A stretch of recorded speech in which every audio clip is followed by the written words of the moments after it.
এখানে একটা কি এই যে বলছিলাম নিউক্লিয়ার রিঅ্যাক্টর মনে পড়ে একটু আগে বলছিলাম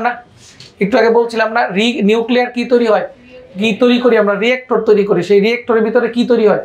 নিউক্লিয়ার বিক্রিয়া হয় নিউক্লিয়ার বিক্রিয়া হলে প্রচন্ড তাপ শক্তি উৎপাদন হয় এই তাপ শক্তিটাকে কি করছি বলতো এই যে দেখো এই যে এই নলের মাধ্যমে তাপ শক্তি এখানে পাম্প করে নিতেছি মনে করো এখানে অনেক তাপ উৎপন্ন হয়েছে সেই তাপকে এই নলের মাধ্যমে এখানে নিয়ে গেছি সেই নলটা কার ভিতরে আছে একটা স্টিম জেনারেটর মানে কি যেখানে স্টিম জেনারেট হয় স্টিম তৈরি হয় বাষ্প তৈরি হয় তার মানে কি এই যে নীল দেখছো না এখানে পানি আছে সেই পানির মধ্যে যখন কি এখানে গরম কি নলের ভিতর গরম না অনেক তখন পানি কি করে বলতো এখান থেকে কি হয় বলতো তাপ নিয়ে বাষ্পীভূত হয়ে যাবে তাহলে যখন পানি বাষ্পীভূত হয়ে যাবে বাষ্পীভূত হইলে সেই বাষ্পটা কার মধ্যে দিয়ে এই যে এই নলের ভিতর দিয়ে আইসা এইটার ভিতরে লাগবে এটা কি টারবাইন ঠিক আছে নর্মাল যদি কোনো পাখার মধ্যে বল দিই তাহলে পাখা ঘোরা শুরু করে না তাহলে এই টারবাইনের উপরে কি এখানে কি অনেক শক্তি না অল্প স্বল্প শক্তি না অনেক শক্তি অনেক জোরে স্টিম তৈরি হয় তোমরা বিভিন্ন কফি মেশিনের মধ্যে দেখছো না স্টিম দেখ বাষ্প দেয় দেখছো নাকি কফি মেশিন তৈরি করার সময় ঠিক আছে একটা বয়লার থাকে তার মধ্যে বাষ্প উৎপন্ন হয়ে কি করে বলতো কফি মেশিনের মধ্যে বাতাস দেয় দেখছো না সেটা কিন্তু বাষ্প তাহলে এরকম এখানে আরো অনেক জোরে কি হয় বাষ্প তৈরি হয়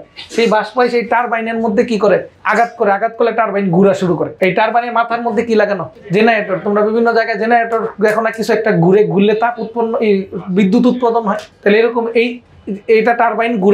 ঘুরার পরে এখানে কি উৎপন্ন হয় জেনারেটরে বিদ্যুৎ উৎপাদন হয় এই টারবাইন ঘোরানোর জন্য যে বাষ্প দিছি সেই বাষ্প নিচে আসে না এটারে আঘাত করার পরে তো বাষ্প নিচে নামবে নিচে নামার পরে এই দেখো এখানে আবার কি এখানে যেমন কি একটা উত্তপ্ত নল আছে এখানে একটা শীতল নল আছে শীতল তলের মধ্যে যখন আবার বাষ্প লাগে তখন সেটা কি হয়ে যায় ঠান্ডা হয়ে কি হয় সুপ্ত তাপ বর্জন করে আবার পানিতে রূপান্তরিত হয় ফলে কি হয় বলতো এই পানিটার আবার পাম্প দিয়ে নিয়ে আবার কি স্টিম জেনারেটরে দিই ফলে পানি কিন্তু অপচয় হয় না নাহলে কি হইতো বলতো পানি দিতে দিতে তো কি হইতো আর দিতে পারতাম না সেজন্য কি হইতেছে এটা রিসাইকেল হইতেছে বারবার কি ইউজ হইতেছে ফলে কি হয় এখানে পানির পরিমাণ খুব কম লাগে তার মানে বাইরে থেকে মনে হইতেছে অনেক বেশি পানি নষ্ট হবে কিন্তু আসলে নষ্ট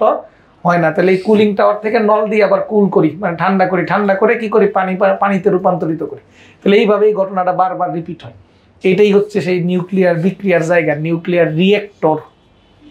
বা চুলা পারমাণবিক চুল্লি বলি আমরা বুঝছেন আর কি প্রশ্ন বল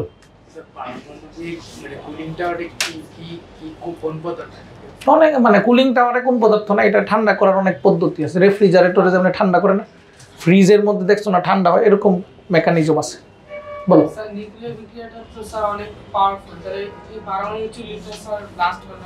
না ওটা তো পাওয়ারফুল তো বলছি যে আমার যেভাবে দরকার সেভাবে কন্ট্রোল করতে পারি এই যে রড দেখছো না কন্ট্রোল রড মানে আমার তো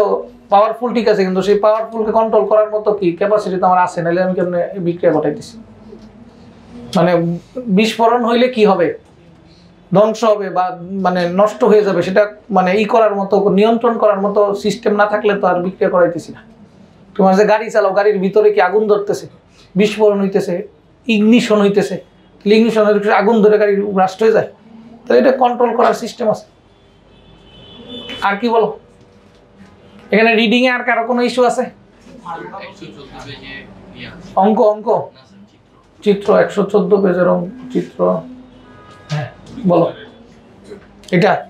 এখনো বুঝাই নাই আপাতত ওইভাবে বুঝার দরকার নেই আপাতত খালি এতটুকু মনে রাখো একটা দোলকটা যদি এখানে নিয়ে ধরে রাখি দৌড়ায় না হাতের মধ্যে আছে ছেড়ে দিলে এখানে যেই শক্তি ছিল সেটা কি শক্তি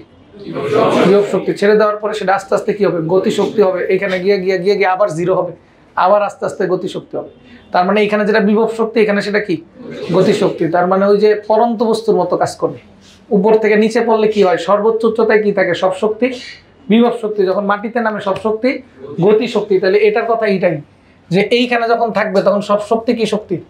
বিভব শক্তি আর যখন মাঝখানে আসবে সাম্যাবস্থায় আসবে তখন সব শক্তি কি শক্তি হবে গতি শক্তি হবে কথা বুঝছেন আর কি প্রবলেম বলেন